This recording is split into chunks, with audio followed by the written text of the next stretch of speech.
2-3 недели в стационаре при тяжелом течении болезни при COVID-19. И пациента отпускают домой, но при этом проблемы не заканчиваются.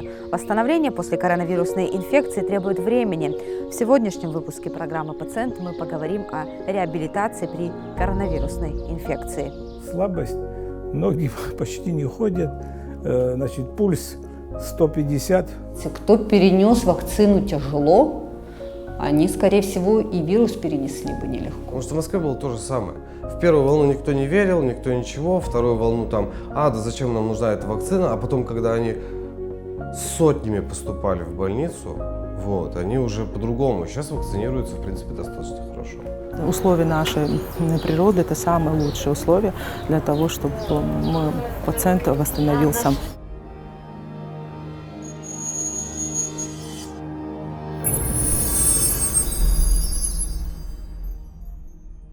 Существуют разные гипотезы о том, как влияет коронавирус на организм человека. Но одна из них, и, возможно, основная, которая сегодня лежит в основе вообще всего патогенеза, всего вот этого повреждения в организме при коронавирусной инфекции, это повреждение эндотелия сосудов. Это повреждение самих сосудов, их стенок, и, соответственно, в связи с этим будут меняться все обменные процессы. Я лично то, что на себе ощутил, и ощущаю, вы понимаете, это, например, такое перенести и дальше, что будет, тоже никто не знает. Настолько эта слабость, ноги почти не ходят, значит, пульс 150, 155, понимаете, это постоянно такое, сердце бьется, как будто это самое, сидишь, ничего не делаешь, не от того, что ты там бегал или там на 5-й этаж бегом поднимался, нет, просто сидишь, даже я по себе уже, месяц, казалось бы, уже хотелось бы, чтобы я уже в себя пришел, я чувствую, что это не так легко и не так просто. Естественно, эта вся система, интегративная, сосудистая система, которая весь организм наш объединяет, если она пострадает, ее стенки пострадают, а они страдают при коронавирусной инфекции, то будут все эти осложнения, то есть это будут отеки, осложнения почечного характера, осложнения в области кардиологии, осложнения нервной системы, мозгового кровообращения, даже память иногда ухудшается. Реабилитация достаточно долгая. Я сейчас начал этим заниматься, когда появилось чуть свободного времени, а сейчас я опять не могу этим заниматься, потому что у нас новая волна идет. Специально книжка у меня есть, там про все системы рассказано. Это дыхательные упражнения, потому что за нас дышал аппарат, кислород подавали, и нужно эти мышцы, которые к ней участвуют. Как это делать самостоятельно? Конечно, на уровне рефлекса все. О, молодцы какие. Все. Вы успокойтесь, вы дальше делаете. Вы полежите, ручки поднимайте теперь. Дышите. Не забывайте дышать. Глубокий вдох-выдох на упражнении. Вы должны насыщать свое тело кислородом и мышцы. Дыхательные упражнения я разработал их и применял достаточно эффективно. Они тут начали работать. И потом второй курс реабилитации, это уже более усиленные нагрузки идут. И третий курс реабилитации, это уже у нас пусковидный синдром, так назовем его. Периодически у нас приступы одышки возникают. Это как воспоминания, грубо так сказать. Потом у нас человек лежал очень долгое время, истощен. Потом у нас идет нагрузка на все органы системы, которые не были задействованы в тот момент. Потом у нас нарушение голоса есть, нарушение аппетита, снижение интеллекта, нарушение памяти. Потом приступы тревоги и постоянное чувство тревоги, что не хватает кислорода. Это пусковидный синдром. Упражнение надо делать до кашля. Все хорошо ты делаешь, у тебя все отлично. Продолжай. Не обращай внимания, продолжай. Завтра мы уже с тобой сядем и сидя будем делать эти упражнения. По поводу реабилитации после ковида. Что подразумевает вообще реабилитация и всем ли пациентам она нужна? Реабилитация требуется независимо от тяжести степени перенесенного заболевания. То есть почти всем реабилитация нужна? Нет, если симптоматика, если у пациента жалоб, если соответствующие последствия перенесенной тяжелой степени или средней степени тяжести, если симптоматика требуется, а как минимум перенесен бессимптомного или же малосимптомно, без симптоматики, без осложнения, как минимум психологическая поддержка нужна. Вот уже больше года человечество живет с ковидом. Те, кто кричал о том, что вируса нет, утихли, ведь болеть начали уже родные, знакомые и соседи. Отрицать вирус оказалось бессмысленно. Мы узнали о том, что такое цитокиновый штурм и полисегментарная пневмония, из-за которой попадают в стационар.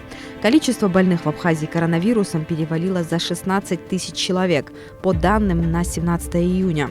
По моему мнению, что у нас на самом деле в Абхазии, уже говорю, у нас, вот... Вы считаете же себя частью? Да, вот, у нас, получается, первая волна, когда была в Москве, ну, в России, она прошла мимо, ибо закрыты были границы, тогда никто не болел, да? Да, а открылись границы, получается, в сентябре, да, и вот пошла первая волна. Она шла прямиком до где-то января месяца.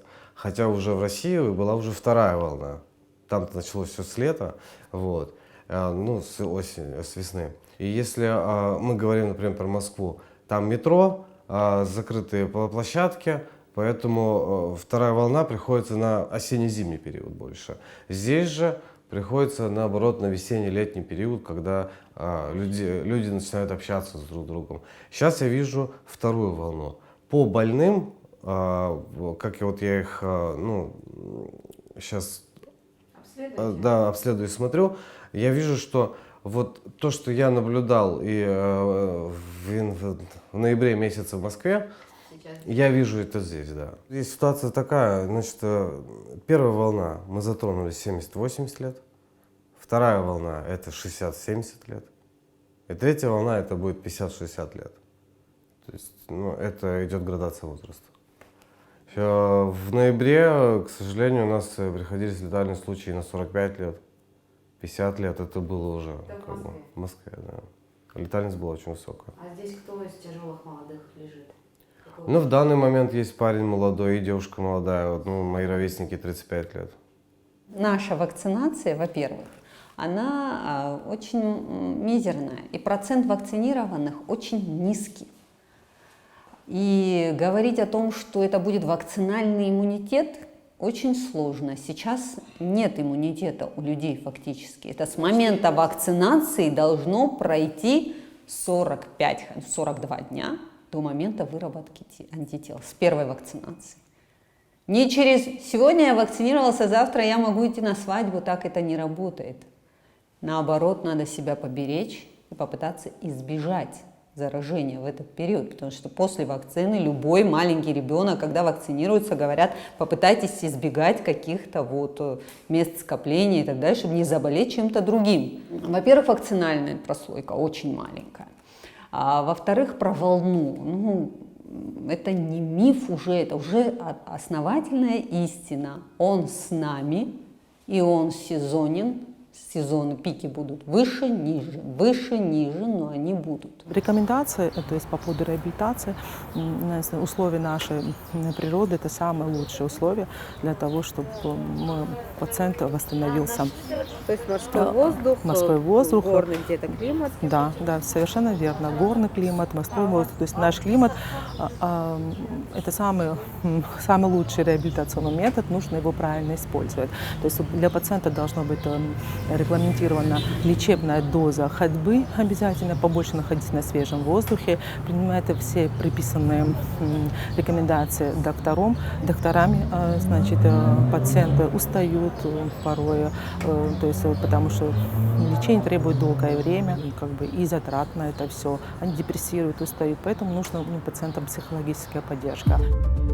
Кто-то преодолевает эту болезнь в течение 2 недель, а кто-то с последствиями ковида борется месяцами. Осложнения могут быть разные. У кого-то болят ноги, у кого-то это выражается слабостью, утомляемостью или другими осложнениями. В последние дни количество больных коронавирусом в республике начало возрастать. Министр здравоохранения обратился к населению в связи с этим. Мне многие сказали, что это чуть ли не год будет вот этот процесс продолжаться.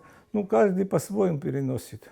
Ну, я же тоже уже не молод, так скажем. И в итоге болезни, всякие болячки, они были, давление до этого беспокоило, и желудок, панкреатит. И вот это все, конечно, они в совокупности, все это дает о себе знать. И за это я говорю, что люди должны не доводить себя до этого.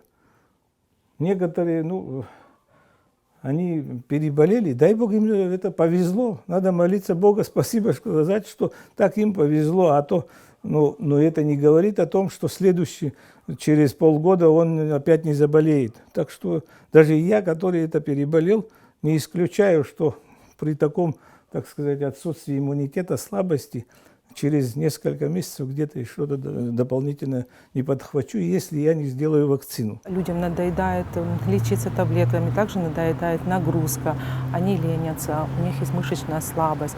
Поэтому это большая нагрузка на врачей, то, чтобы работали над этим, чтобы заставляли ходить побольше, чтобы они верили, что нужно работать над собой. То есть ходьба, побольше свежем воздухе, дыхательной гимнастики. То есть у меня есть, допустим, видеоролики, которые могу посылать пациентов, чтобы они правильно учили, как правильно дышать, как делать дыхательную гимнастику. То есть это все в комплексе работает.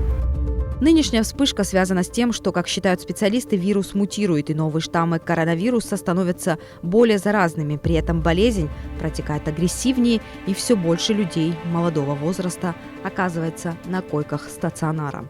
Британский, индийский, мы говорим про это условно. То есть высеять этот вирус достаточно тяжело. Но по клинике мы это видим. А о чем это говорит? Это высокая температура и поражение легких достаточно быстрое. То есть мы можем с 10% в течение 3 дней получить 90%. Это он мутирует, он меняется. Но он не меняется пока так сильно, чтобы не среагировала вакцина. Почему? В чем основная суть? В том, что если он мутирует, чтобы не работали вакцины, смутирует S-белок, и он не сможет цепляться за клетку. То есть он потеряет свою способность заражать, может быть. То есть он может только так мутировать? А потом... Нет, но он мутирует другими своими местами какими-то, меняет свое течение, меняет все. Но S-белок, если изменится, он к клетке не присоединится. Это не опасно? Может стать не опасно, может получить другой рецептор. Он же и то может сделать. Но на сегодняшний день вот этот дельта-штамм новый, все его называют индийским штаммом, хотя Всемирная организация здравоохранения ушла от этих названий по странам. Да, дельта-штамм – это штамм, который менее восприимчив, человек более восприимчив к нему, даже вакцинированный. И, допустим, проведены такие статистические подсчеты, по крайней мере, в Москве, о том, что люди, которые перенесли... я не знаю, это тоже исследования, которые нигде не подтверждены. Люди просчитали такую статистику. Они привели, что каждый 3-й перенесший коронавирус, как болезнь, может заболеть дельта-штаммом. То есть его иммунитет не работает. Каждый 5-й привитый спутником может заболеть дельта-штаммом. Из-за чего вот так быстро мутирует вирус? Он жить хочет. Он жить хочет. Он жить хочет. Он проник в организм, мы его полечили, он принимает другую форму, он передается другому человеку, он жить хочет. Вирусы, они же, по сути, они же не вызывают заболевания. Это же иммунная система наша реагирует на них так. Очередная волна коронавируса накрыла столицу России, Москву. Город вернулся к ограничениям, причем главный санитарный врач столицы подписал указ об обязательной вакцинации для отдельных категорий граждан. Торговли, общественного питания. Я вам скажу, что это непростое решение. Очень непростое решение. Тем не менее, мы понимаим, что без быстрой, именно без быстрой массовой вакцинации. Почему вот вакцинация не помогает? Потому что прививаться надо было 45 дней назад в Москве. А нам надо спешить, мы немножко безответственно относимся, опять мы с вами к этому вопросу возвращаемся, не первый раз. Люди записываются на вакцинацию, может записаться 40 человек, прийти 17. А сейчас люди уже отказываются от второй вакцины, думая, что их защитит первая. А первая не даст защиту. Вот в чем разница первой и второй? Почему вот второй укол важно сделать? Потому что в нем очень маленькая... То есть это пробная какая-то доза? Нет, не пробная. Это как бы такая, как затравка для организма, да, запуск вот этого вот этой реакции иммунной. Но опять-таки иммунная система очень тяжеловесная, очень серьезная. Вы понимаете, какое количество она ежедневно отражает воздействий. И она, если она каждый раз бы реагировала на это вот бурно, как на одну вакцину, то, представляете, то есть человек, у которого температура была, допустим, 38 при первой вакцине, если бы ему ввели двойной компонент, двойную дозу, как бы он перенес эту вакцину? Это щадящий механизм, который должен давать. И потом иммунная система, она второй раз на любой компонент работает лучше, как запоминает и фиксирует. Если это простым языком говорить, да, вот эти клетки памяти и отметки антитела памяти, они как вот заседают окончательно в организме. И почему вакцинальный иммунитет сильнее, чем, допустим, вот при коронавирусе, чем перенесенный даже. Потому что дважды вы закрепляете. Такой сильный иммунитет есть у людей, которые работают в красной зоне, например. Они, то есть, проконтактировали, переболели и постоянно как будто бы контактируют с этим вирусом, и свой иммунитет усиливают тем самым. Титр антител растет. Общество раскололось на тех, кто ждал вакцину, и тех, кто либо отказывается верить в пользу вакцин, либо опасается их делать. Что такое сама вакцина «Спутник Ви»? На основе чего она сделана? Он мутировал и получил вот этот замечательный S-белок, вот этот шип, который есть на его поверхности и который цепляет его к нашим клеткам. Ни один вирус в нашу клетку не попадет, если у него нет возможности зацепиться за нашу клетку, рецептора к этому белку. И вот этот S-белок, он ловит наш рецептор, ловит клетку и потом уже проникает внутрь, и начинается размножение. На чем основана вакцина? Это S-белок, его ген, встроенный в аденовирус. Аденовирус лишен своих каких-то свойств всех, он только переносчик и может размножаться. Все, он не может вызывать никакую болезнь. Он, так скажем, обезличен, свою функцию он выполняет только размножением и копирует вот этот S-белок. S-белок, только шип, который на поверхности. Это не вирус.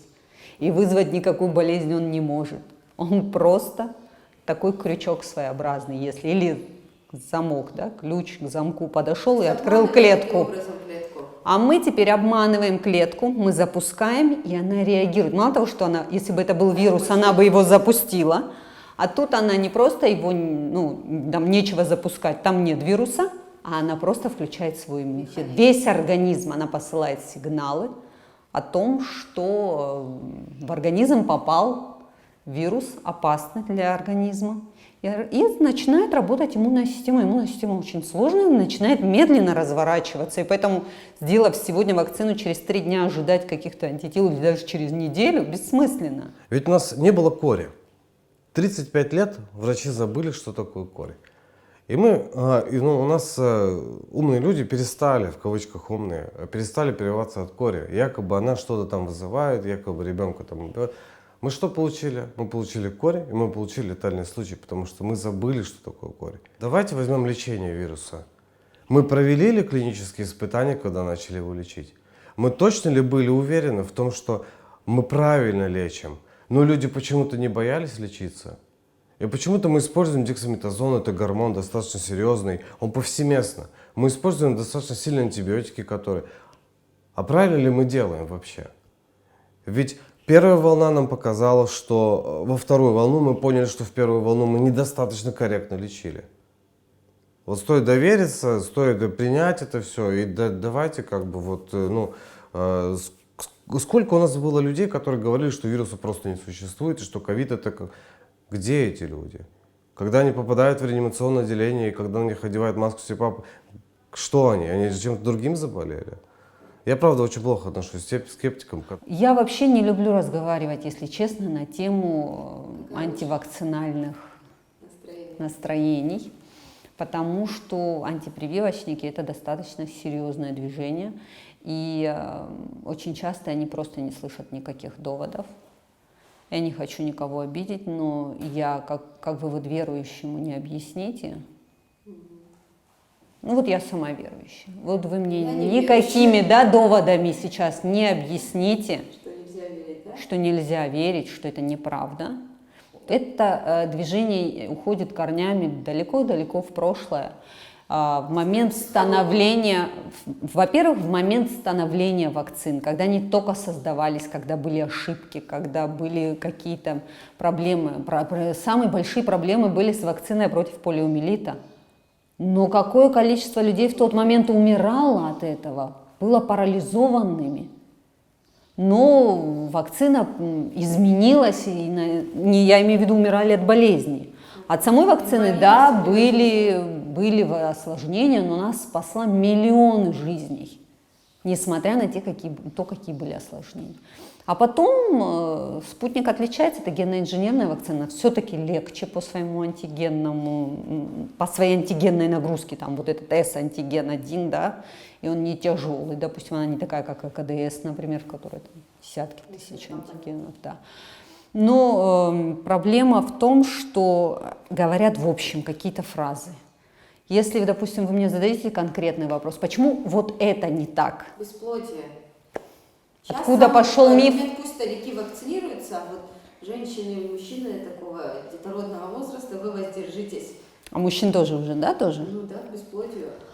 Ну, кстати, есть исследование, я читала исследование о том, что именно коронавирус типа может снижать. Нам доктор, кстати, тоже говорил. Но тоже исследований нет. Относительно чего вы сравниваете фертильность? Вы до ее не проверяли, как вы можете понять, снизилась она после или нет, или повысилась. Невозможно. Откуда взяли этот миф? Именно про бесплодие. Ну, во-первых, взяли... Они вот на камеру вряд ли согласятся вот так вот. А я вам скажу, они и не знают, они и не поймут, откуда он взялся. Я вам скажу, откуда он взялся. Есть такой белок синцитин-1, который находится у женщин, он отвечает за репродуктивные процессы.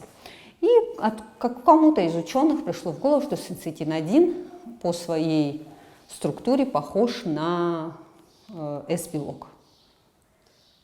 И стали сравнивать гомологию. Исследования просочились куда-то в массы.